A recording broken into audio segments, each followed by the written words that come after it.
Okay,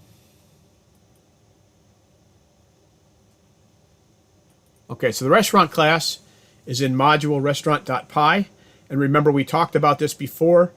In general, we want to put every class we write in its own file, make it a module on itself. And what we're going to see down here is we're going to see our little guard. And now, if you remember correctly, what this guard allows us to do is we can actually run this restaurant file, run our module file, put code down here that tests our implementation, and then when this is imported, this code doesn't get run at all. So we can run this and, well, you can see that latitude and longitude and min review and max review are coming out with nones, but you know, that's probably not what we want. But the rest of it looks like it's doing okay. At least we know that we have some code in there that's working. It may not be exactly what we want. So let's take a look at how we get to that point. And here we look at this, we can see all the reasons for that, right? We have all these passes. For those of you who didn't pick it up at the last class, pass is what you write when you want to write the API, when you want to define what the function is going to look like, but you're not quite ready to put in the guts yet. So this actually does nothing, but it does tell it that it's a function, and you can actually kind of do something in terms of you can start testing, and all it'll do is this routine will return none, right? So it's a function without any lines of code and without a return statement. All right.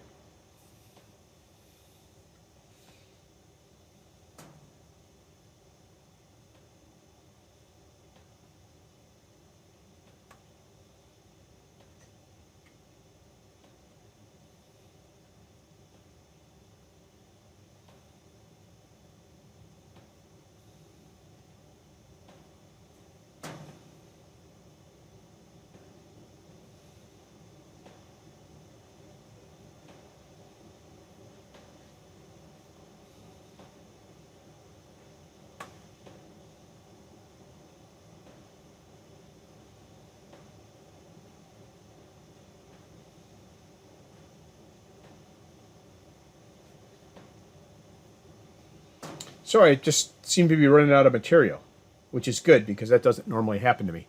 So let's look at designing this restaurant class, and let's hope that I stay on schedule. And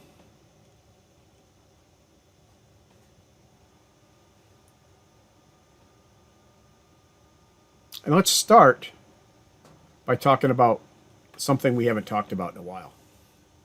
I keep telling you guys you should be putting in comments at the start of every module. And those comments should essentially describe what the module is doing. So this comment says implementation of a restaurant class to represent restaurant data from Yelp, which we originally worked with in Lab 5. We have we're importing point2d so we can actually use point2ds if we want. And then you'll see that as we come down, we have comments for each one of the methods in our, can I make this smaller or something? Maybe just move all this over.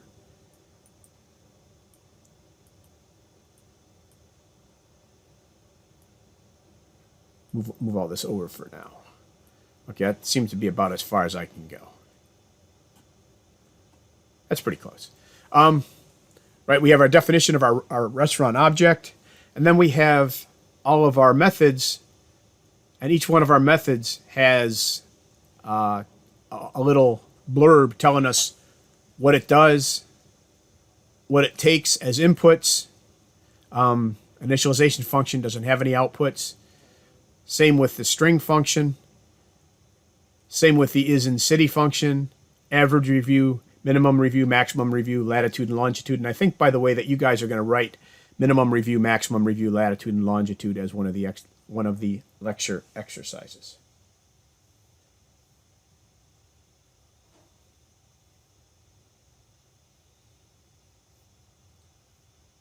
Okay. So we go back, we look at our Lecture19 restaurant exercise.py, and we decided that we were going to need an initializer for our function. And this is all the data that we pulled out. We can decide how we want to store this data, right? For reviews, we could actually just store, we know that the only thing we actually care about right now on the reviews is the average review. So if we wanted, we could just store the average review as an attribute and not bother storing the reviews themselves. We could store the latitude and the longitude as separate attributes, or we could decide to use a point2d to group them. We can go with the address. We can decide how we want to store that as well. Right now, what we're being passed in is this list of strings, but that's optional. We can decide how we want to store that. That's what we're being provided as part of this API, as part of this interface. But let's just take this pretty much on face value, right? We know that we're getting the name, latitude and longitude, the address as a list of strings, the URL, that's just a string, categories a string, and then scores are a list of integers. So let's create our object and decide what attributes you need. Well, I'm going to say we're going to take an attribute for the name, right? Self.name. And we'll initialize that to whatever name they passed in. For the latitude and longitude, we want them to kind of travel together. We want them to be one thing because they identify the location on Earth. You rarely see a location as just a latitude or just a longitude. So what we can do then is knowing that we have this class point2d, we can create a location attribute, right? Name is attribute, loc is an attribute. We can create a location attribute where we initialize the point2d to have longitude and latitude as the two parameters. And longitude, latitude corresponds to essentially X and Y if you are biased towards north-south, right? So that's why we're putting the longitude first. I'm not even sure that makes sense. I think that's actually backwards still. But we've been doing this for so long. Anyway, we've decided to store these as longitude, latitude as a point2d. So self.loc.x is going to be our longitude. Self.loc.y is going to be our latitude. That's okay. This address that's being passed in is a list of strings.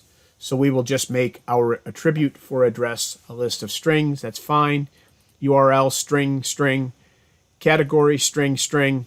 And now scores, this comes in as a list of integers or a list of ratings. We're going to keep this as a list of ratings. But if we wanted to, we could do something like self.average review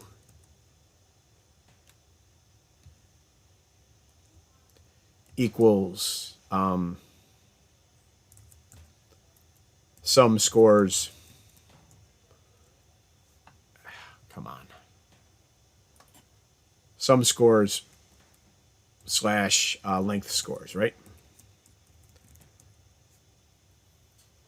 Or we could do both, right? We can keep this in here and do this. Now,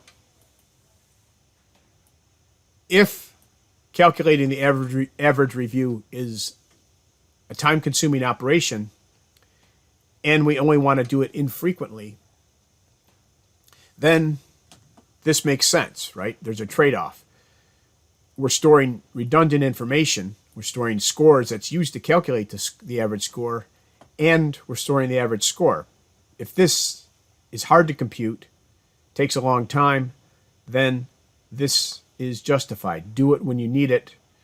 Keep it around. Do it once, keep it around, access it as many times as you want. The problem is now you have to keep this up to date. So every time you change, every time you change something in scores, you have to go in and change the average review. And if you forget, then your average review no longer corresponds to the scores you have. So that's kind of a data hazard. Unless there's a really good reason for keeping redundant information around, let's keep it around once and calculate it as we need it. Okay? All right, so we said we needed a string function. Yeah, I'm going to make us run out of time regardless. So here's our string function, and all this is going to do is, if we look back at our format, right, it's going to print out the restaurant name. Actually, it's going to give us a string that has, there we go, the name, the latitude, the longitude, the min review, and the max review. Okay, so here we need min and max as well. So now we're starting to get into a reason for keeping around the scores. You know, we could keep average, we could keep min, we could keep max, but we can calculate all of those pretty easily if we just keep all the scores. So let's just keep all the scores. All right, so we need to be able to get this data.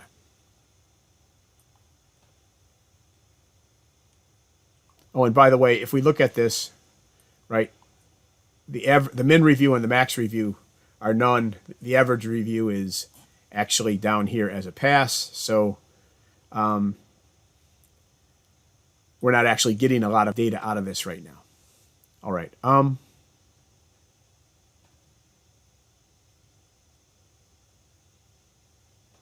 So what I want you to look at here is kind of what we're doing, because everybody wants to make this print something. The string function shouldn't print anything, right? Because we can go in there, let's say we have a list, L equals list range 10, right? L is a list. String, we can say S equals string L, and that assigns the string representation of L to our string variable S. It doesn't print out anything. So this string function shouldn't print out anything. What it should do is generate a string that encapsulates what we want to print out when we do the print operation, right? So we want to make this string on the restaurants do something similar. So we have to generate a string. For this one, we want 4 lines, 5 lines. The first line is the name, right? So we start off by initializing a string to be,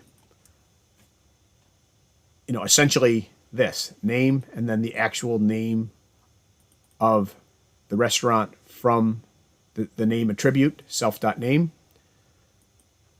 We'll add a latitude and longitude to that. Same thing, right? Oops, sorry. Latitude and longitude to that right here in one line.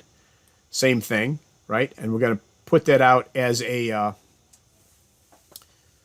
since this is a point 2D, and the point 2D has a string function, right? We can just represent this as the string representation of the attribute. We're going to want to put out the address, and this is going to be a multi-line thing, right? Every line in our address is going to be an entry in our address list.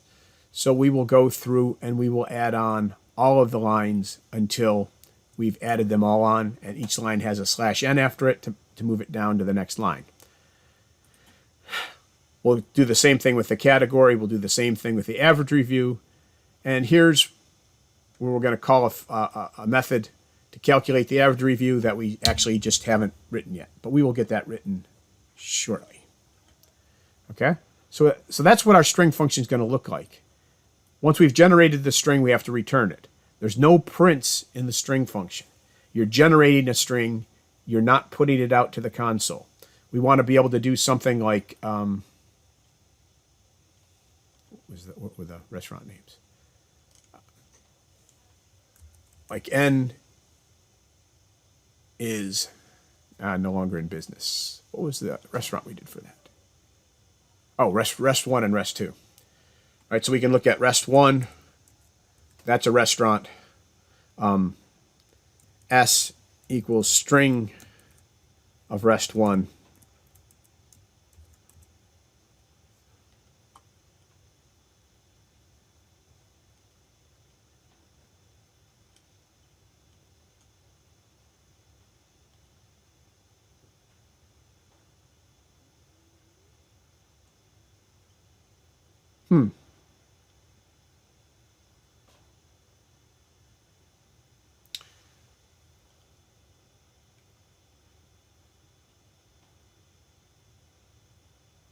This is printed out explicitly. Okay, never mind. We'll have to define average review first before we can get to there. So let's kind of go through that next. Okay, so now we've done our initializer, we've done our string function. Let's write average review next because I like that one best. So if we look at the string for average review, we return a -1 if there are no reviews. So what we need to do here is we need to start off by saying, well,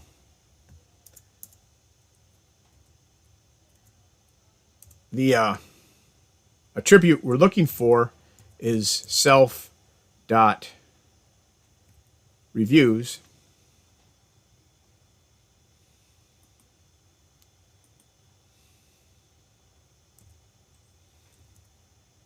Or self.reviews.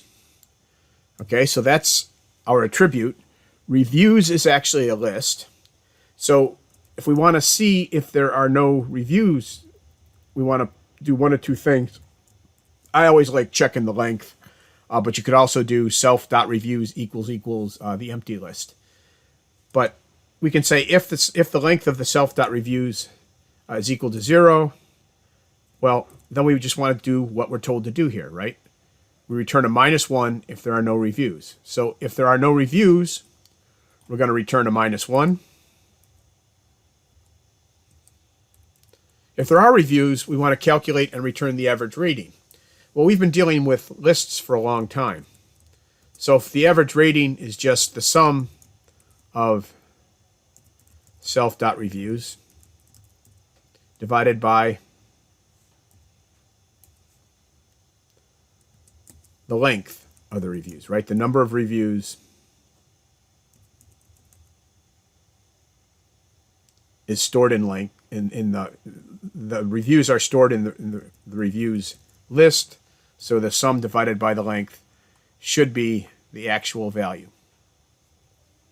Okay, and having done this, now we can go through and calculate s equals string of s1. We no longer get that error, and we're actually getting a string that looks like what we want our string to actually look like. Okay, and we can actually do a print s, right? Or we could even do a print rest1, which will call our string function implicitly. All right, so we kind of completed the average review thing. We only needed one attribute to do the average reviews. We used it 3 times in that function. Now, here's the interesting one.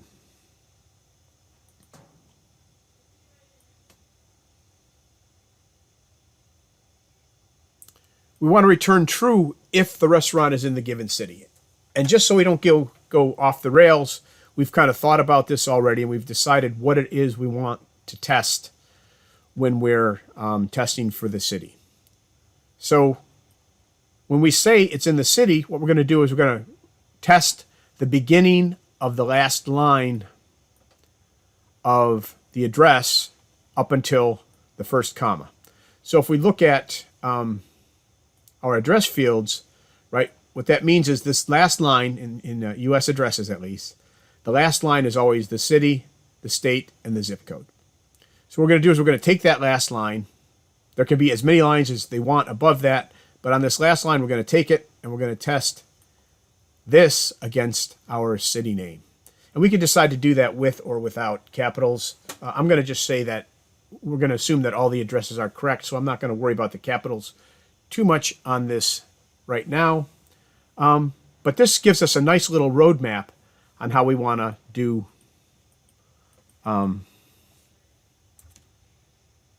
function. I am going to put in one little bit of error checking. If there's no address, right? So if the length of self dot address is 0. Well, that means we don't have an address. And if we don't have an address, just checking to make sure I have the right attribute. If we don't have an address, then the address can't be in the city we're looking for. So in that case, we're just going to return false. Right? Otherwise, we're going to assume the address is in the right format, and that means that the last line of the address, the very first token up to the first comma, is going to be our city name. So we'll do this little sanity check to make sure that we're in, we actually have an address. If we don't have an address, then it's not in the city, right? It can't be in some place if it has no address. It just is. So now what we want to do is we want to take, let's parse out the city from the address, right? We can do restaurant city, so to keep it different from city name. Well, that's going to be the last line of the address, so that would be self.address, right? And if we want the last line of a list is always given by the index -1, right? So as long as there's something in the list, index -1 should give us the list.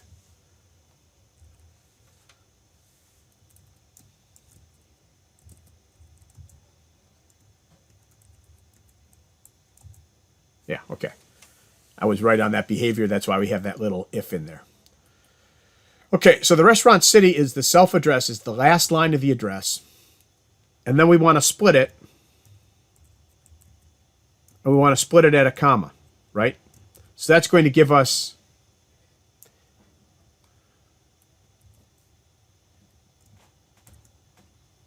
at least 2 tokens, right? At least this part and then everything else. And there could be more commas in there, but we're saying that this first one is the one that counts.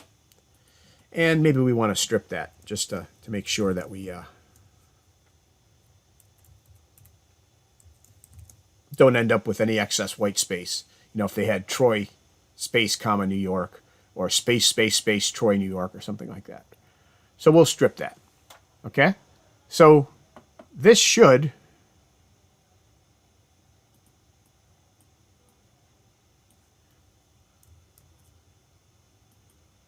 I'm just going to do S equals, put some quotes around that, put some space,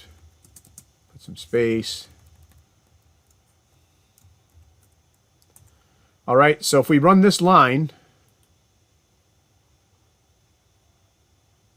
instead of self, it'll be S. Instead of self dot address -1, it'll be S dot split comma dot strip.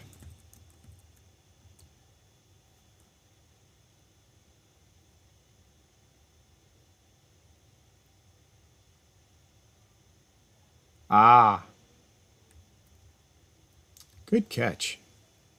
We want to pull out the 0th element. There we go. So after we split it, right, now we have a list. Now we want to take the 0th object, the very first part of the string. Glad I ran that. I knew that didn't look right. Okay, so now we have the restaurant city is in rest city, and now we can say return rest city equals city name. Right? If they match, it'll return true. If they don't match, it'll return false. Okay? And we should be able to run this code, I hope. Right? And we run it. Everything looks okay. We know we're not actually testing the string function because that's not tested down here. And we're not actually testing the average function because that's not actually here. So we're not quite getting what we want to. But at least we have some sanity check that all of this currently works. So remember why we were doing this? we had this restaurant thing. And this restaurant thing needed an initializer. We now have an initializer. It needed a string function. We now have a string function. It needed, and we could just test that part. Let's just take a look at that. Right? So that looks like it's kind of working. We're printing out the first 3 restaurants from the list in order. You know, we can look at Yelp.txt for that, and it is, in fact, Mecca's Lounge, Tosca Grill, and Happy Lunch. We should probably check things like our average review, but I am running out of time, believe it or not, despite an excellent start. So we know that our initializer is working. You know, this all looks correct. We can compare it against our Yelp data, right? 4274 minus 73.69, 407 River Street, Troy, New York. It's a bar. And the average review, I'm willing to believe that's 3.86, right? And we can go through and check all that. Now we want to look at our demonstration. And what we want to find out is what this is going to ask us is it's going to ask us for a city name, and it's going to go through and it's going to call our is-in-city and our average review to calculate the top rated restaurant in the city. So we can hit run on that. I know there's not a lot of cities in this data set. We kind of filtered it to be right around Troy, but I do know Troy's in there. So we can put in Troy. Spirits of Troy comes out as the top restaurant with an average rating of 5. I can guarantee that on a scale of 0 to 5, you're not going to get a higher average rating than 5. And it looks like that is the top rating. Maybe we want to print out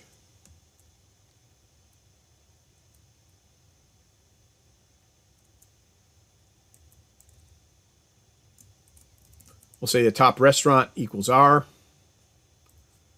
And at the very end,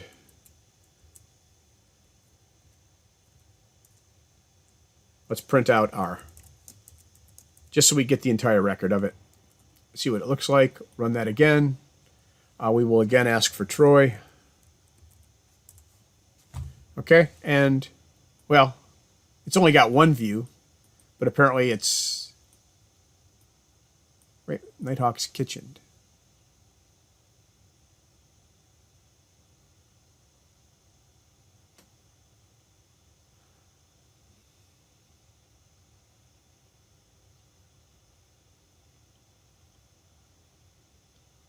Oh, I'm using the... No, what's going on here? All right. Well, there is something funky going on here.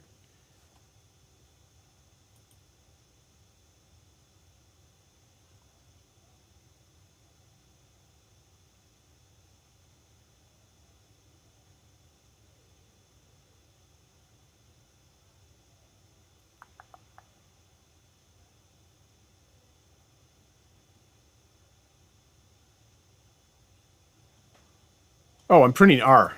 Dang it. Top.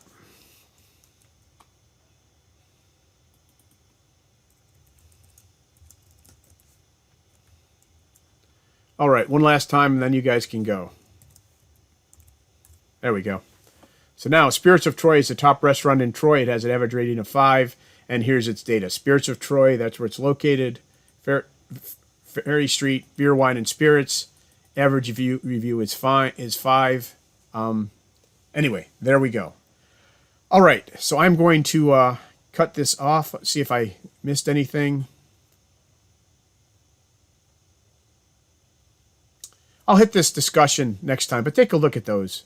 This in particular is kind of interesting, and we'll kind of talk about that. But other than that, we're pretty much good. I'm going to let you guys go. Enjoy the rest of your weekend. And I'll stick around for another, 15 minutes, 20 minutes, till we run out of questions, maybe, to answer any questions you may have. All right. Thank you. Goodbye. Thank you. You're welcome.